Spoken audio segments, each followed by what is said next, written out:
पड़े। दूसरे पार्ट के आखिर में कोर्ट फैसला सुनाती है कि वरुण की मौत में जॉर्ज कुट्टी का कोई हाथ नहीं है। इसके बाद जॉर्ज कुट्टी वरुण के माता पिता को उसकी अस्थियां भेज देता है और एक चिट्ठी भी लिखता है कि अब मामला यहीं पर खत्म कर देना चाहिए।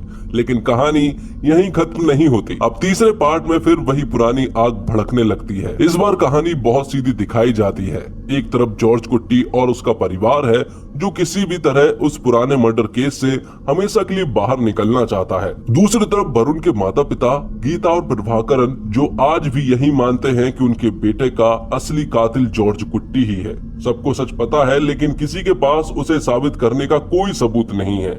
इसलिए दोनों अब फिर से मैदान में उतरते हैं, सिर्फ एक मकसद के साथ, जॉर्ज कुट्टी और उसके परिवार से बदला लेना। तो अब शुरू करते हैं दृश्यम 3 फिल्म की कहानी। फिल्म की शुरुआत एक थिएटर से होती है जहां जॉर्ज कुट्टी अपने पूरे परिवार के साथ बैठकर फिल्म देख रहा होता है। लेकिन सबसे मजेदार बात यह है कि थिएटर में जो फिल्म चल रही है ना, वो कोई और नहीं बल्कि दृश्यम ही है। यानी दूसरे पार्ट के आखिर में जॉर्ज कुट्टी जिस राइटर को अपनी कहानी सुनाता है, अब उसी कहानी पर फिल्म बन चुकी है। थिएटर के अंदर हर तरफ तालियां बज रही होती है और लोग फिल्म को जबरदस्त रिस्पॉन्स दे रहे हैं। हर कोई दृश्यम की तारीफ कर रहा होता है। मलयालम सिनेमा को हिला देने वाली फिल्म कहकर जॉर्ज कुट्टी की कहानी की तारीफ करते हुए लोग थक नहीं रहे थे। इस फिल्म ने 100 करोड़ रुपए का कलेक्शन कर लिया था। फिल्म खत्म होने के बाद भी लोग जॉर्ज कुट्टी को घेर लेते हैं क्योंकि अब वो सिर्फ एक आदमी नहीं बल्कि एक मशहूर नाम बन चुका होता है। लेकिन जॉर्ज कुट्टी समझ जाता है कि अगर वो लोगों के बीच में गया तो सब बेवजह सवाल पूछने लगेंगे। इसलिए वो अपने परिवार को लेकर थिएटर के पीछे वाले गेट से बाहर निकलने लगता है। तभी वहाँ एक लड़का और एक लड़की माइक लेकर उनके पास आते हैं। दोनों प्रेस रिपोर्टर होते हैं। वो जॉर्ज कुट्टी से कहते हैं कि उन्हें उसका पर्सनल इंटरव्यू लेना है। जॉर्ज कुट्टी तुरंत मना कर देता है। वो कहता है कि उसके पास टाइम नहीं है, उसे घर जाना है क्योंकि घर पर मेहमान आए हुए हैं। लेकिन रिपोर्टर पीछे हटने को तैयार नहीं होते। वो कहते हैं कि बस एक छोटा सा सवाल पूछना है जो उसकी जिंदगी से जुड़ा हुआ है। फिर वो रिकॉर्डिंग शुरू कर देते हैं और सवाल पूछते हैं। 2 साल पहले कोर्ट ने फैसला सुना दिया था कि वरुण की मौत से आपका कोई भी लेना देना नहीं है। डीएनए रिपोर्ट में भी साबित हो चुका था कि वो बॉडी किसी और की थी। लेकिन अब आपने जो दृश्यम फिल्म बनाई है उसकी कहानी आपकी असली जिंदगी से काफी मिलती जुलती लगती है। तो क्या आप इस फिल्म के जरिए कुछ कहना चाहते हैं? ये सुनकर जॉर्ज कुट्टी बहुत ही शांति से जवाब देता है। वो कहता है पुलिस एक ऐसा केस उसके सिर पर डालना चाहती थी जिससे उसका कोई लेना देना नहीं था। यानी दृश्यम सिर्फ एक फिल्म है, उसकी असली जिंदगी नहीं। इतना कहकर जॉर्ज कुट्टी वहाँ से जल्दी से निकल जाता है। दूसरी तरफ वही प्रेस रिपोर्टर अपनी टीम के साथ बात करते नजर आते हैं। वो कहते हैं कि चाहे कुछ भी हो जाए, उन्हें जॉर्ज कुट्टी को इस मर्डर केस में फंसाना ही है। उन्हें सबसे हैरानी इस बात की होती है कि इतना बड़ा मामला होने के बावजूद जॉर्ज कुट्टी के चेहरे पर जरा सा भी डर या पछतावा नहीं दिखता।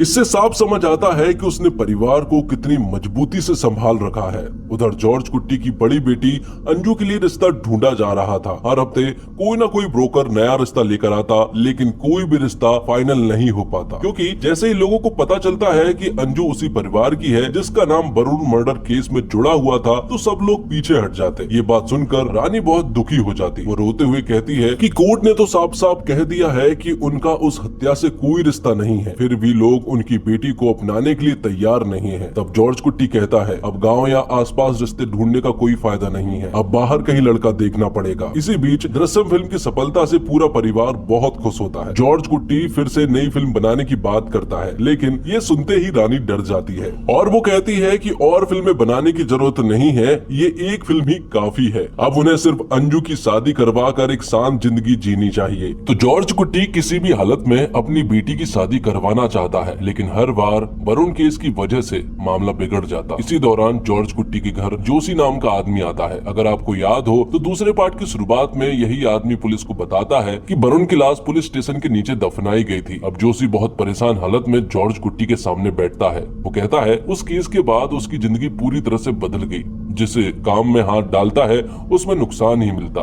फिर वो मान लेता है कि उसने कोर्ट में जो बयान दिया था वो पैसे लेकर दिया था। पुलिस वालों ने उसे पैसे देकर झूठ बोलने के लिए कहा था। जोशी कहता है कि बाद में जब वो चर्च गया और अपनी हालत के बारे में बताया तो वहाँ के लोगों ने कहा कि उस पर किसी परिवार का श्राप लगा हुआ है, इसी वजह से वो आज माफी मांगने आया है। लेकिन जॉर्ज कुट्टी उसकी बात सुनकर बहुत शांति से जवाब देता है। वो कहता है कि उसने कभी भी किसी को श्राप नहीं दिया, बल्कि वो चाहता है कि सब लोग खुश रहें। और सच तो ये है कि जोशी ने जो किया उससे ही आखिरकार केस खत्म हो पाया, वरना आज तक उनका परिवार उस केस से भागता फिरता। ये सुनकर जोशी हैरान रह जाता है।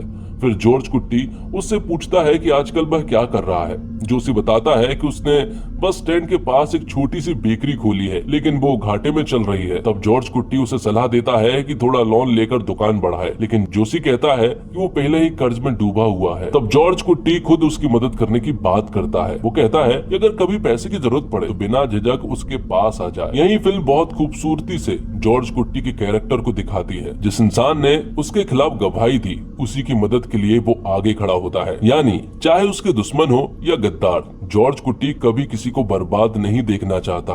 इसी के साथ सीन कट होता है और दूसरी तरफ वही दो प्रेस रिपोर्टर दिखाई देते हैं, जिन्हें किसी भी हालत में जॉर्ज कुट्टी को मुजरिम दिखाना है और बहुत सारे सबूत इकट्ठे भी करने हैं। इसी वजह से उनकी टीम हमेशा जॉर्ज कुट्टी के घर के आसपास चक्कर काटती दिखती रहती है। वो लोग उसकी हर हरकत, उसके हर मूवमेंट और उसके परिवार पर नजर रखते हैं। उन्हें बस किसी भी तरह एक छोटा सा सुराग चाहिए था, ताकि उस सुराग के सहारे पुराने केस को फिर से खोला जा सके और जॉर्ज कुट्टी को जेल भेजा जा सके। अब सवाल ये था कि आखिर ये लोग इतने गुस्से में क्यों थे, इनके पीछे कौन था? तो इसका जवाब तो फिल्म आगे चलकर देगी। धीरे धीरे दिन बीतते जा रहे थे। उधर जॉर्ज कुट्टी अपनी बड़ी बेटी अंजू के लिए रिश्ता ढूंढ रहा था, लेकिन कोई भी रिश्ता पक्का होता दिखाई नहीं दे रहा था। फिर एक दिन जॉर्ज कुट्टी अपने परिवार के साथ घूमने जाने का प्लान करता है। उसी समय उसकी पत्नी रानी उससे एक जरूरी बात कहती है। वो कहती है, हमारी बेटियां अब छोटी नहीं रही, उनकी उम्र बढ़ रही है और उनके मन में कई सवाल होंगे, लेकिन वो हमसे खुलकर पूछने में हिचकिचाती हैं। इसलिए हम उन्हें किसी ऐसी जगह ले जाना चाहिए जहां वो खुलकर अपनी बात कह सके। असल में ये सलाह रानी को डॉक्टर ने दी थी, क्योंकि वरुण वाले हादसे के बाद अंजू लगातार एक साइकाइट्रिस्ट से इलाज करवा रही थी। डॉक्टर ने रानी से कहा था कि अंजू के मन में बहुत सारे सवाल दबे हुए हैं। जब तक उसे उन सवालों के जवाब नहीं मिलेंगे, तब तक वो इस डर और दर्द से बाहर नहीं निकल पाएगी। लेकिन इसलिए अगले दिन जॉर्ज कुट्टी अपने पूरे परिवार को लेकर वेकेशन पर निकल जाता है। वहाँ सब लोग आराम से बात कर रहे होते हैं। तभी जॉर्ज कुट्टी अंजू से कहता है, अगर तुम्हारे मन में कोई भी सवाल है तो खुलकर पूछ सकती हो। और अंजू के मन में सिर्फ एक ही सवाल था। वो पूछती है, क्या वो केस पूरी तरह खत्म हो चुका है या फिर नहीं? इस सवाल का जवाब जॉर्ज कुट्टी खुद नहीं देता। वो कहता है कि हमारा वकील भी यहीं मौजूद है और वही तुम्हें बताएंगी। दरअसल जॉर्ज कुट्टी पहले ही वकील को लेकर यहाँ पर आ गया था, ताकि परिवार के मन में जो भी डर या फिर सवाल है उनका जवाब मिल सके। तब वकील कहती है, टेक्निकली इस केस को पूरी तरह खत्म नहीं किया जा सकता, लेकिन प्रैक्टिकली देखा जाए तो ये केस खत्म हो चुका है। हाँ, अगर 1 साल, 5 साल या 10 साल बाद भी पुलिस को कोई नया सुराग मिल गया तो केस फिर से खुल सकता है, लेकिन इसकी संभावना लगभग ना के बराबर है। सारे सबूत खत्म हो चुके हैं, इसलिए तुम्हें डरने की कोई जरूरत नहीं है। और अगर कभी ये केस वापस भी आया, तब भी तुम्हें अपने पिता पर ही सबसे ज्यादा भरोसा रखना होगा। तुम्हारे पिता ने तुम लोगों के लिए बहुत कुछ कुर्बान किया है, वो कभी तुम्हें नुकसान नहीं होने देंगे। वकील की बातें सुनने के बाद आखिरकार पूरा परिवार थोड़ा सुकून महसूस करता है। लेकिन इसके बाद जॉर्ज कुट्टी अकेले में वकील से बात करता है। वो पूछता है, अब आगे कोई परेशानी तो नहीं आएगी ना? तभी वकील उससे एक सवाल पूछती है। वो कहती है, तुमने वरुण की बॉडी पर एसिड डालकर उसे जला दिया था, लेकिन ये बात तुमने आज तक अपने परिवार को क्यों नहीं बताई? जॉर्ज कुट्टी जवाब देता है कि अगर ये सच उन्हें पता चल गया तो वो लोग और ज्यादा डर जाएंगे, इसलिए अभी इस बात को छुपा कर रखना पड़ेगा। मतलब वरुण की लाश को एसिड से जलाने वाली बात अभी तक उसके परिवार में किसी को भी नहीं पता है। कुछ दिन के बाद फिर से एक मैरिज ब्रोकर उनके घर आता है। वो जॉर्ज कुट्टी और रानी से कहता है कि आपकी बेटी को देखने वाले लड़कों को रिश्ता पसंद आ जाता है। वो लोग शादी तक के लिए तैयार हो जाते हैं, लेकिन अचानक बाद में रिश्ता तोड़ देते हैं। फिर ब्रोकर बोलता है कि इसके पीछे जरूर कोई है, क्योंकि हर बार कोई ना कोई फोन करके लड़के वालों को अंजू के बारे में गलत बातें बताता है। ब्रोकर कहता है कि उसे एक नंबर मिला है, अगर उस नंबर की जांच की जाए तो सच सामने आ सकता है। तब जॉर्ज कुट्टी वो नंबर लेकर एक पुराने पुलिस ऑफिसर के पास जाता है और उससे जांच करने को कहता है। जांच में पता चलता है कि वो नंबर उसी के शहर के एक आदमी का है। जब वो उस नंबर की लोकेशन तक पहुंचता है, तब पता चलता है कि वो नंबर किसी और का नहीं बल्कि जॉर्ज कुट्टी के थिएटर के मैनेजर का है, यानी वही आदमी जो दूसरे वार्ड में वॉचमैन था। ये सब पता चलते ही जॉर्ज कुट्टी गुस्से में उसके घर जाता है और पूछता है, मेरे साथ रहकर ही मेरी बेटी की जिंदगी बर्बाद कर रहा है। तू और तेरी पत्नी मिलकर मेरी बेटी की शादी तोड़वा रहे हो। लेकिन सामने वाला भी पलटकर जवाब देता है। वो कहता है, क्या सिर्फ तुम ही सही इंसान हो? तुमने जो किया उसके बाद भी तुम्हें लगता है कि तुम ही सही हो? फिर वो कहता है कि तुम्हारे साथ बहुत कुछ कर सकता था, लेकिन मैंने कुछ नहीं किया। इसी बात के लिए शुक्र मनाओ। तुमने दूसरे के परिवार को बर्बाद किया और चाहते हो कि तुम्हारा परिवार खुश रहे। ऐसा कैसे हो सकता है? उसकी बात सुनकर जॉर्ज कुट्टी अंदर से टूट जाता है। वो घर आकर बहुत परेशान रहने लगता है। रानी उसे समझाने की कोशिश करती है, लेकिन उसका दर्द कम नहीं होता। जॉर्ज कुट्टी को समझ नहीं आता कि आखिरकार वो लोग ऐसा क्यों कर रहे हैं। जॉर्ज कुट्टी रानी से कहता है, ये बात हमारी बेटी तक नहीं पहुंचनी चाहिए। अगले दिन जॉर्ज कुट्टी फैसला करता है कि वो अपनी बेटी के लिए बाहर कहीं रिश्ता ढूंढेगा। उसे लगता है कि अगर लड़का किसी दूसरे शहर का होगा तो यहाँ के लोग उनके अतीत के बारे में नहीं जान पाएंगे। रानी को ये बदलाव देखकर हैरानी होती है, लेकिन जॉर्ज कुट्टी कहता है, बाहर का रिश्ता ही अंजू के लिए बेहतर होगा। इसी दौरान श्रेया नाम की एक लड़की जॉर्ज कुट्टी से मिलने आती है। ये वही लड़की थी जिसके पिता ने दूसरे पार्ट में चर्च से एक बॉडी निकालकर जॉर्ज कुट्टी की मदद की थी। श्रेया विदेश में पढ़ाई और नौकरी कर रही थी। वो एक नर्स थी। उसकी पढ़ाई का पूरा खर्चा जॉर्ज कुट्टी ने उठाया था। उसके पिता अब बीमार होकर बिस्तर पर पड़े थे और पूरा घर श्रेया ही संभाल रही थी। वो अपनी शादी की खबर देने और आशीर्वाद लेने जॉर्ज कुट्टी के पास आई थी, लेकिन दूसरी तरफ वो दोनों प्रेस रिपोर्टर लगातार जॉर्ज कुट्टी पर नजर बनाए हुए थे। अब उन्हें श्रेया को फॉलो करना शुरू कर दिया था। उन्हें लगा शायद श्रेया और जॉर्ज कुट्टी के बीच में जरूर कोई ना कोई राज छुपा है, जिससे केस में नया सुराग मिल सकता है। उसी रात जॉर्ज कुट्टी को अपने बगीचे में किसी के होने का एहसास होता है। वो टॉर्च लेकर बाहर जाता है और देखता है कि वहां मिट्टी खोदकर एक गड्ढा बनाया गया है। जॉर्ज कुट्टी तुरंत इस गड्ढे को खोदकर देखता है, लेकिन अंदर कुछ भी नहीं होता। गड्ढा पूरी तरह खाली था। ये देखकर जॉर्ज कुट्टी समझ जाता है कि अब कुछ बड़ा होने वाला है। वो वापस गड्ढा बंद कर देता है, लेकिन तभी अचानक से वहां सहदेवन दिखाई देता है। ये वही सहदेवन था जिसने पहले पार्ट में सबसे पहले जॉर्ज कुट्टी के केस की जांच शुरू की थी। और जैसे ही सहदेवन दिखाई देता है, फिल्म इंटरवल पर चली जाती है। इंटरवल के बाद पता चलता है कि सहदेवन आखिर इस मामले में वापस क्यों आया। असल में जिस प्रेस रिपोर्टर लड़की को हम अब तक देख रहे थे वो कोई और नहीं बल्कि सहदेवन की बेटी थी। अब बाप बेटी दोनों मिलकर किसी भी हालत में जॉर्ज कुट्टी को पकड़वाना चाहते थे। उधर एक अच्छी खबर भी आती है। अंजू के लिए आखिरकार एक रिश्ता मिल जाता है। लड़के वालों को जॉर्ज कुट्टी के परिवार के बारे में सब कुछ पता होने के बावजूद वो इस रिश्ते के लिए मान गए थे। दोनों परिवार घर पर मिलते हैं। लड़के को अंजू पसंद आ जाती है और अंजू को भी लड़का अच्छा लगने लगता है। फिर जल्द ही शादी की तैयारियां भी स्टार्ट हो जाती है। लेकिन दूसरी तरफ सहदेवन और उसकी बेटी लगातार जॉर्ज कुट्टी के खिलाफ सबूत इकट्ठे करने लगे थे। पहले सहदेवन उस साइकाइट्रिस्ट के पास जाता है जो अंजू का इलाज कर रही थी। वो खुद को पुलिस ऑफिसर बताकर अंजू की मेडिकल रिपोर्ट मांगता है, लेकिन डॉक्टर साफ मना कर देती है। तब सहदेवन चाकू निकाल कर उसे धमकाता है। वो कहता है, अगर रिपोर्ट नहीं दी तो मैं तुम्हें और तुम्हारी बेटी दोनों को मार दूंगा। डॉक्टर डर जाती है और मजबूरी में रिपोर्ट उसे दे देती है, लेकिन उसके जाते ही वो तुरंत जॉर्ज कुट्टी को फोन करके सारी बातें बता देती है। ये सुनकर जॉर्ज कुट्टी भी परेशान हो जाता है। उसे समझ नहीं आता है कि आखिर सहदेवन अचानक इस मामले में क्यों पड़ गया। वो तुरंत उससे मिलने पहुंचता है और वहां जाकर देखता है कि सहदेवन और उसकी रिपोर्टर बेटी दोनों साथ बैठे हुए हैं। तभी सहदेवन बताता है कि वो लड़की उसकी बेटी है। जॉर्ज कुट्टी गुस्से में कहता है, इस केस में तुम्हारा कोई लेना देना नहीं है। कोर्ट पहले ही केस खत्म कर चुकी है, फिर तुम और तुम्हारी बेटी रिपोर्ट क्यों निकाल रही हो? लेकिन सहदेवन कहता है, तुम चाहे कुछ भी बोलो, तुम और तुम्हारी बेटी अब बचने वाले नहीं हो। ये सुनकर जॉर्ज कुट्टी डर और बेचैनी में वहां से निकल जाता है। इधर शादी की तैयारियां तेज चल रही थी। कपड़े, गहने और बाकी सारी चीजें खरीदी जा रही थी, लेकिन अंदर ही अंदर जॉर्ज कुट्टी डर में जी रहा था। उसे बस एक ही चिंता थी, किसी भी हालत में उसकी बेटी की शादी रुकनी नहीं चाहिए। इसी बीच वो अपने वकील से भी मिलता है। वो कहता है कि शादी के समय ये लोग जरूर कुछ बड़ा प्लान कर रहे हैं, लेकिन वकील उसे समझाती है कि वो शादी की तैयारियों पर ध्यान दे, बाकी सब वो संभाल लेगी। अब सहदेवन अगले सबूत की तलाश में श्रेया के घर पहुंचता है। वहां वो श्रेया और उसके पिता दोनों को मारते पीटते हुए पूछताछ करता है। वो कहता है, एक चर्च में काम करने वाले आदमी के पास इतना बड़ा घर कैसे? तुम्हारी बेटी विदेश में कैसे पढ़ रही है, ये सब पैसा आया कहां से। बहुत मार खाने के बाद आखिरकार श्रेया के पिता टूट जाते हैं और सब कुछ सच बता देते हैं कि उसी रात उन्होंने चर्च से एक बॉडी निकालकर जॉर्ज कुट्टी को दी थी। अब सहदेवन के हाथ एक बहुत बड़ा सबूत लग चुका था और इसी के साथ वो पहले से भी ज्यादा मजबूत हो जाता है। और उसी समय हमें आईपीएस थॉमस और एसआई को भी दिखाया जाता है। वो एसआई थॉमस से कहता है कि ये सहदेवन बिना मतलब जॉर्ज कुट्टी के केस को फिर से खोदकर निकालने की कोशिश कर रहा है। तब थॉमस कहता है ठीक है, उसे कल बुलाओ, हम उससे पूछताछ करेंगे। अगले दिन सहदेवन आईजी ऑफिस पहुंचता है।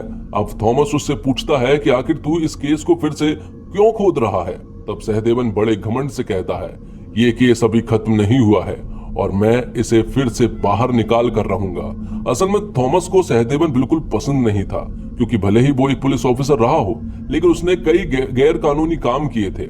इसकी वजह से पूरे डिपार्टमेंट में उसकी बदनामी हुई थी, इसलिए थॉमस उसे बिल्कुल भी पसंद नहीं करता है। और डिपार्टमेंट में कुछ लोग ऐसे भी थे जिन्हें खुद थॉमस पसंद नहीं था। इसके बाद थॉमस सहदेवन को साफ साफ धमकी देता है कि अब इस केस में दोबारा मत पड़ना, तू रिटायर्ड पुलिस ऑफिसर है, बस उसी तरह रहे। फिर वह कहता है मैंने तुझे यहाँ सिर्फ डराने के लिए नहीं बुलाया, तेरे खिलाफ एक महिला ने शिकायत भी की है, अगर तू फिर भी नहीं माना तो तुझे अंदर कर दूंगा। इतना बोलकर थॉमस वहां से निकल जाता है, लेकिन जैसे ही वह बाहर आता है तब इस कहानी के सबसे बड़ा ट्विस्ट सामने आता है। असल में सहदेवन को इस केस की जांच दोबारा शुरू करने के लिए किसी और ने नहीं बल्कि वरुण के पिता प्रभाकरन ने कहा था। अगर सच बोले तो पहले और दूसरे पार्ट में वरुण की मौत के बाद प्रभाकरन ने ज्यादा लड़ाई नहीं लड़ी थी, क्योंकि उसे समझ आ चुका था कि जॉर्ज कुट्टी कितना चालाक इंसान है और वो कितनी बड़ी बड़ी चालें चल सकता है। इसलिए उसने लगभग हार मान ली थी। लेकिन उसकी पत्नी गीता, वो अब भी अपने बेटे को इंसाफ दिलाना चाहती है। वो इस केस को खत्म नहीं होने देना चाहती थी। अब इसी वजह से प्रभाकरन खुद थॉमस से कहता है कि मैंने ही सहदेवन को इस केस को दोबारा खोलने के लिए कहा था, वो भी आप लोग से छुपाकर। अब थॉमस कहता है कि सर, ये केस तो पिछले साल ही खत्म हो चुका था, अब हम कुछ नहीं कर सकते। लेकिन प्रभाकरन कहता है कि तुम लोग चाहे तो कुछ भी कहो, लेकिन मेरी पत्नी वरुण की अस्थियां विसर्जित करने के बाद भी सामान्य जिंदगी नहीं जी पा रही है। हम अमेरिका चले गए थे ताकि सब कुछ भूल जाए, लेकिन वहां जाकर उसकी हालत और भी ज्यादा खराब हो गई है। वो पागलों जैसी रहने लगी है, अजीब हरकतें करने लगी है। हमने अपना बेटा खोया है और दूसरी तरफ जिसने हत्या की उसकी बेटी की शादी खुशी खुशी हो जाए, ये मैं कभी बर्दाश्त नहीं कर सकता। मैं इस केस को फिर से खुलवा कर रहूंगा। अब थॉमस पूछता है कि क्या तुम्हारे पास कोई एविडेंस है। प्रभाकर कहता है कि मेरे पास कोई सबूत नहीं है, लेकिन सहदेवन की मदद से मैं एविडेंस बना सकता हूँ। ये सुनकर थॉमस कहता है जो करना है करो, लेकिन सहदेवन पर ज्यादा भरोसा मत करना। लेकिन प्रभाकरन और सहदेवन अपनी तरफ से पूरी कोशिश करते रहते हैं। वहीं दूसरी तरफ आईपीएस थॉमस भी चुपचाप छोटी मोटी मदद करता रहता है। अब जॉर्ज कुट्टी को भी समझ आ जाता है कि इन सबका असली मकसद क्या है। वो लोग किसी भी कीमत पर उसकी बेटी की शादी रुकवाना चाहते हैं। अगले दिन शादी थी और उससे पहले वो जॉर्ज कुट्टी और उसकी बेटी को कोर्ट में खड़ा करना चाहते थे। इसी वजह से जॉर्ज कुट्टी वकील की मदद से पहले ही जमानत ले लेता है। अब कोर्ट में वरुण के वकील मांग करते हैं कि जॉर्ज कुट्टी और उसकी बेटी को कोर्ट में पेश किया जाए, लेकिन जॉर्ज कुट्टी की वकील कहती है ये सब एक सोची समझी साजिश है। उन्हें पता है कि लड़की की शादी होने वाली है, इसलिए ये लोग शादी रुकवाना चाहते हैं। उधर कोर्ट में बहस चल रही होती है और दूसरी तरफ शादी भी अच्छे से हो जाती है। यहाँ तक कि कोर्ट भी कह देता है शादी खत्म होने तक जॉर्ज कुट्टी के खिलाफ कोई जांच नहीं होगी। अब एक तरफ जॉर्ज कुट्टी खुश था कि उसकी बेटी की शादी अच्छे से हो गई, लेकिन दूसरी तरफ प्रभाकरन गुस्से से जल रहा था, आखिर शादी हो कैसे गई। अब कहानी के सबसे बड़ा ट्विस्ट आता है। शादी की रात अंजू और उसका पति एक होटल में रुकते हैं और यहीं पूरी कहानी पलट जाती है। असल में जो लड़का अंजू से शादी करता है ना, वो दरअसल में प्रभाकरन का आदमी है। दरअसल उस लड़के को बिजनेस में भारी नुकसान हुआ था। प्रभाकरन ने उसकी मदद की थी, उसी एहसान के बदले उसने अंजू से शादी की थी। और प्रभाकरन और सहदेवन की प्लानिंग ये थी कि अंजू को नशीली दवा देकर बेहोश कर दिया जाए, फिर वहां एक नकली मर्डर सीन बनाया जाए और उस लड़के को विदेश भेज दिया जाए, ताकि ऐसा लगे कि अंजू ने ही अपने पति का खून किया है और उसे जेल भेजा जा सके। लेकिन जॉर्ज कुट्टी को पहले ही अंदाजा हो चुका था कि बहुत कुछ बड़ा होने वाला है। उसी रात उसे प्रभाकरन का वीडियो कॉल आता है। वो कहता है, मैंने तेरी बेटी को किडनैप कर लिया है। ये सुनते ही जॉर्ज कुट्टी घबरा जाता है और वो तुरंत ही वहां पहुंचता है। तब उसे पता चलता है कि प्रभाकरन ने अंजू को बुरी तरह से पीटा था और जिस लड़की से उसकी शादी हुई थी उसे वहां से भगा दिया गया है। यानी उनका प्लान बिल्कुल सही चल रहा था, लेकिन इस प्लान के बारे में आईपीएस थॉमस को कुछ भी नहीं पता था। ये बात सिर्फ दो लोगों को पता थी, प्रभाकरन और सहदेवन। अब अगले दिन कहानी का असली खेल शुरू होता है। असल में हुआ ये था कि प्रभाकरन ने जैसा प्लान बनाया था, जॉर्ज कुट्टी ने उसी प्लान को उल्टा उन्हीं पर इस्तेमाल कर दिया था। सच तो ये है कि जैसे ही प्रभाकरन का वीडियो कॉल आया था, जॉर्ज कुट्टी तुरंत ही होटल पहुंच गया था और वहां पहुंचकर उसने खुद अपनी बेटी को बुरी तरह से पीटा, जिससे कि वो बेहोश हो गई। उसने ऐसा इसलिए किया क्योंकि वो चाहता था जो जाल उसके लिए बिछाया गया है उसी जाल में वो लोग खुद फंस जाएं। दूसरी तरफ अंजू का पति सहदेवन के साथ भाग चुका था। अब जॉर्ज कुट्टी इस मौके का फायदा उठाता है। वो ऐसा माहौल बना देता है जैसे सहदेवन ने ही अंजू के साथ वो सब कुछ किया हो। इसके बाद वो सहदेवन के घर पहुंचता है, उसे पकड़ता है और कहता है, तू और प्रभाकर मिलकर ये सब काम कर रहे हो, मुझे पता चल चुका है। इसके बाद जॉर्ज कुट्टी सहदेवन को चाकू मारता है और उससे बयान भी ले लेता है। उस बयान में सिर्फ प्रभाकरन ही नहीं बल्कि आईपीएस थॉमस का भी नाम शामिल होता है। यानी अब ये सारे लोग जॉर्ज कुट्टी के जाल में फंस चुके थे। अब जब सब कुछ उल्टा पड़ने लगता है तब जॉर्ज कुट्टी का दिल पिघल जाता है। वो थॉमस से कहता है, इन सारी गलतियों की वजह मैं हूँ, मेरी बेटी को छोड़ दो, उन्हें बदला लेना है तो मुझसे लो। मैं मानता हूँ मैंने हत्या की है, मैं कल ही सरेंडर कर दूंगा। मुझे 5 साल की सजा दे दो, मैं सजा भी काट लूंगा, लेकिन मेरी बेटी को छोड़ दो। यानी आखिरकार जॉर्ज कुट्टी खुद को सरेंडर करने का फैसला कर लेता है, लेकिन वो साथ में ये भी कहता है कि अगर तुम लोगों ने कोई चाल चली तो तुम्हारे सारे एविडेंस मेरे पास है, सारे वीडियो मेरे पास है, मैं वो कोर्ट में सबमिट कर दूंगा। फिर वो आईपीएस थॉमस से कहता है, ये बात जाकर प्रभाकरन को बता देना। प्रभाकरन ये बात सुनते ही उसकी बात मान लेता है। असल में जॉर्ज कुट्टी पहले भी अपने परिवार से कह चुका था कि चाहे कितनी भी बड़ी मुश्किल क्यों ना आ जाए, एक दिन मुझे अपने किए की सजा जरूर मिलेगी, लेकिन तुम लोग कभी दुखी मत होना, मैं अपनी जान देकर भी तुम्हें बचाऊंगा। और अब वह चीज सच हो रही थी। जब जॉर्ज कुट्टी सारे गुनाह अपने सर पर ले लेता है और कह देता है कि हत्या उसी ने की थी, इसके बाद वो जेल चला जाता है। अब मीडिया, पूरे शहर में लोग यही सोच रहे थे कि 15 साल बाद आखिर इस हत्या का फैसला हो गया। अब मीडिया और पूरे शहर के लोग यही सोचते हैं, 15 साल के बाद आखिर इस हत्या का फैसला हो गया। हर कोई हैरान था कि एक पिता अपनी बेटी के लिए इतना सब कुछ कर सकता है। इसके बाद हमें प्रभाकरन और उसकी पत्नी गीता को दिखाया जाता है। गीता टीवी पर जॉर्ज कुट्टी की गिरफ्तारी देख रही थी। तब प्रभाकरन उससे पूछता है, अब तो खुश हो ना? लेकिन गीता कहती है, नहीं, मुझे खुशी नहीं हुई, मैं चाहती हूँ कि अंजू जेल जाए। और यहीं से साफ हो जाता है कि कहानी अभी खत्म नहीं हुई है। यानी उन्होंने दृश्यम 4 के लिए अभी भी रास्ते छोड़ दिए हैं, क्योंकि ये लोग असली सबूत तो कभी ढूंढ नहीं पाए, लेकिन वो सिर्फ कातिल को जेल भेजना चाहते हैं। और पता नहीं ये कहानी आगे कितनी दूर जा पाएगी। तो दोस्तों, यह कहानी यहीं पर खत्म हो जाती है। ऐसे और भी दिलचस्प वीडियो के लिए हमारे चैनल एक्सप्लेन वर्स को सब्सक्राइब, लाइक और शेयर करें।